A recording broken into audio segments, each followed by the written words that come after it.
La première loi de Newton, c'est la loi d'inertie. Cette loi décrit que tout objet immobile va et veut rester immobile, et tout objet qui bouge va continuer à bouger, et ils vont faire ça jusqu'à ce qu'une force externe le fait changer d'idée. Alors ici, si j'ai une balle immobile, elle va rester immobile jusqu'à ce qu'une force le fait changer d'idée. Et dans cet exemple, je vais utiliser mon doigt comme force. Alors j'applique la force sur la balle et elle se déplace. Si un objet avance, il va continuer à avancer jusqu'à ce qu'une force le fait changer d'idée. Alors ici, j'ai un cougar et je vais le mettre sur le train. On va voir ce qu'il arrive quand le train frappe le bloc ici. Alors comme on a vu, le cougar a continué son trajet vers l'avant. Alors il continue à avancer parce que tout objet veut continuer à faire ce qu'il veut jusqu'à ce qu'une force le fait changer d'idée. Alors le cougar avançait avec le train à la même vitesse que le train, mais il n'y avait rien qui arrêtait le cougar d'avancer, alors il a continué d'avancer. Tandis que le train, il s'est fait arrêter par le bloc. La deuxième loi de Newton, c'est la loi force égale masse fois accélération. Et cette loi décrit que plus une force exercée sur un objet est grande, plus l'accélération de l'objet sera grande.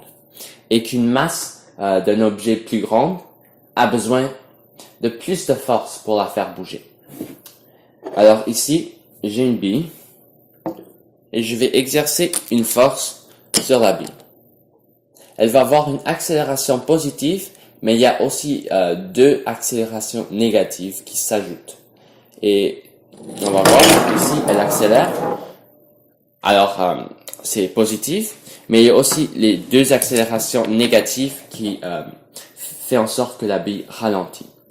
Alors, c'est la friction entre la bille et la table et la résistance de l'air. Maintenant, si j'exerçais une force plus grande sur la bille, elle va avoir une accélération beaucoup plus grande. Et maintenant, si je prenais une balle de tennis et que j'exerçais la même petite force sur la balle,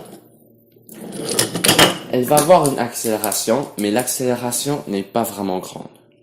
Et si j'exerçais la plus grande force sur la balle de tennis, elle va avoir une plus grande accélération qu'avec une plus petite force, mais les deux accélérations n'ont même pas été proches de la grande accélération de la bille, parce que la masse de la balle de tennis est beaucoup plus grande que la masse de la bille.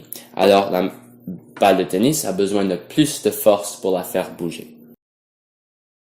Maintenant, si je laissais une balle tomber, puisque la constante de la gravité sur Terre est constante, l'accélération sera aussi constante, en négligeant la résistance de l'air.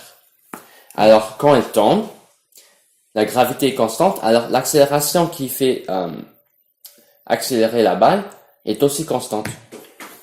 Maintenant, si j'avais une balle qui ne bougeait pas, ça veut dire que la force est nulle et l'accélération est nulle aussi.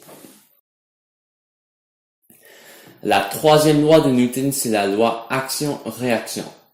Cette loi décrit que tout objet qui exerce une force sur un autre objet subira la même force, mais dans le sens opposé. Alors, si je laisse tomber une balle de tennis sur une table, elle exerce une force contre la table vers le bas, et la table, en réaction, donnera la même force, mais dans le sens opposé, alors vers le haut. Cette force que la table donne, ça s'appelle la normale. Et la normale est toujours perpendiculaire à la surface.